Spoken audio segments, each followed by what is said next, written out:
So yeah, I'm sorry, my battery gone dead. Okay, so as I was saying, having an attacker on turn 2, not having to put down one more attacker or moving this down and putting one more attacker just for the attack is useful.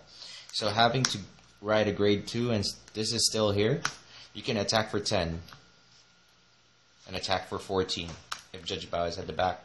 So technically you're saving a rear guard. And you can put another grade 2 here. So instead of having a non-10k beater here, you'll move this down and place a grade 2 on top.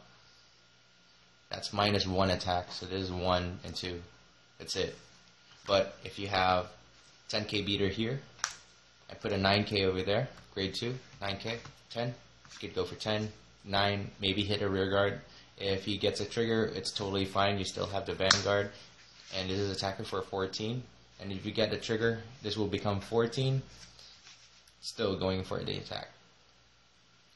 So that's the reason why I do the 10k beater, because it utilizes a lot of hand. It saves up your hand if you actually don't notice. This actually can save your hand.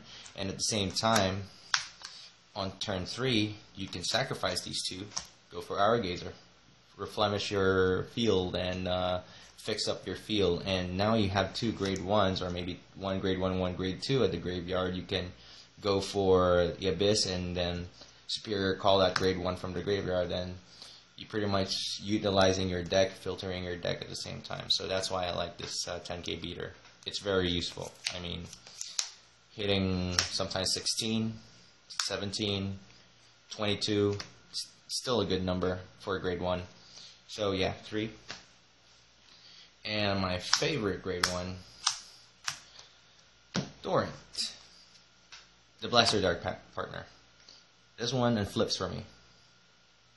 Regardless of what happens, this is my favorite unit. If my Judge Bao can't call 2 Sword Breakers and only calls 1, this is my second choice. It will be always at the rear guards, always at both rear guards. It will never be at the back of the vanguard. That's a total waste. Never put this at the back unless I don't have any choice. I don't put Dorant at the back of the vanguard. It's always at the rear guards, and conserve the other Dorants just in case these guys retard or I retard them myself.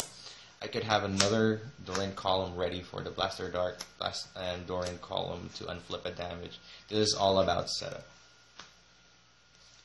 Okay, now let's go for the triggers. I go for, you'll notice why. I go for 12 crits. 12 crits. I came into the conclusion that actually Shadow Paladins can now sustain draw. And so much of it. So I don't need draw anymore. Sacrificial Goat, it's okay. I mean, if I sacrifice a 10k, which is totally fine. I mean, we draw a lot. Probably on the game, I would draw a perfect guard and maybe discard a grade 2 that I don't need. But in the process, if I have 12 crits in the deck, I have more chances to kill an opponent or maybe push the opponent at 4 damage at turn 2. At turn 3, I'm sorry, on the Hour Gazer stride. Imagine if your opponent, if you control the rear guards and just not attacking the vanguard as of the moment, and he's still at like 1 damage. And if you have Hour Gazer as your first stride, sacrifice 2, and he would probably take it because of the big power boost if he gets. And if you get just at least 2 criticals off that drive check, or at least just 1, you would probably be leading by now. And by that turn, of course, you would still have that Judge Bao behind you, getting you a possible +5 on your end if you get the Judge Bao skill to hit and call 2 Sword Breakers out. So basically, you lost 2 units, exchange 2 units, draw 2 more, and draw 5. So drawing is not really a problem. Crits is now the possible solution for for pushing your opponent to the limit. And of course, 4 heal doesn't need to be explained. It's always 4 heal. Now let's go to the strides. Have 4 Phantom Blaster Jablos. Static skill is Counterblast 1.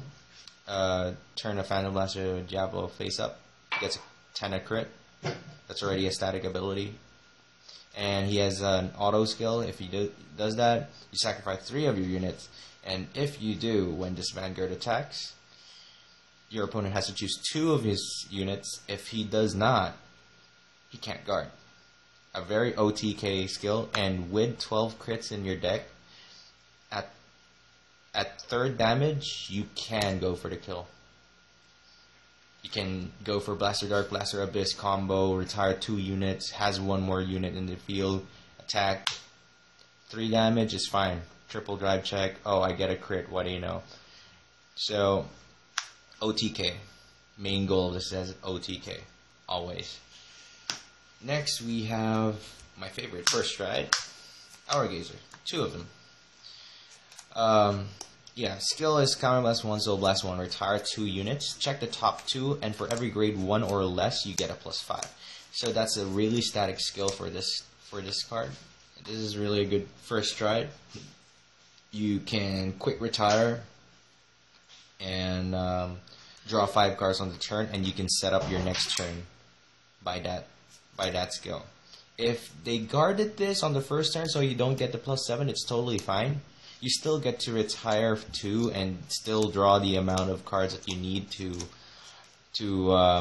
set up your next move. This is all about setup. I mean, Shadow Paladin is all about setup. If you set up the Jablo perfectly, or even set up the Abyss properly, because sometimes some people just put 2 rear guards just to not be Jabloed.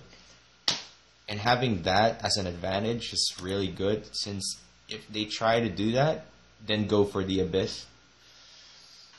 Okay. Next, one of my strides is 1 Grim Recruiter. Why? This is very situational. I never use him most often because he's a +1, yes, but it has to hit. But this is a lot better. This is like a +1. This is a possible +5. So, you know, just choose either one of them. This one gets power, this one doesn't. This one quick retires, which you can, like I said, you can throw away unnecessary cards that you don't need from your hand and just draw 2 more, which is really good. This one is just a plain drop, triple drive, oh I hit, call. But this is one of also the reasons why I could call my Sword Breakers just in case that Judge Bao gets killed, so one of the reasons why. And my last stride would be one of my favorite cards and saves me a lot is Madhu. His skill is when you have a heart with a original 10,000 or lower, and then you can choose a grade 3 from the graveyard and just put it into your hand. Sometimes I get to drop a Abyss just to stride, just for the possible OTK. So if it doesn't work, for example, I have an Abyss, stride the Abyss copy, try to go for the OTK but survive because of miracle heals or heals on the 4th damage or 5th damage, which totally sucks. So sometimes you have to you want to get back that Abyss that you threw away. This is a really good card to do that. So recycling the grade 3s that you threw away just for the OTK, this is the solution to rectify that mistake. So Madhu, yes. Question, frequently asked questions. No, I will not use the Dam because Madhu is better. And no, I would not consider having to remove one of Jablos because the Dam is really not that good. I would no, it's just not that good. Sorry, I don't consider it putting it in my deck.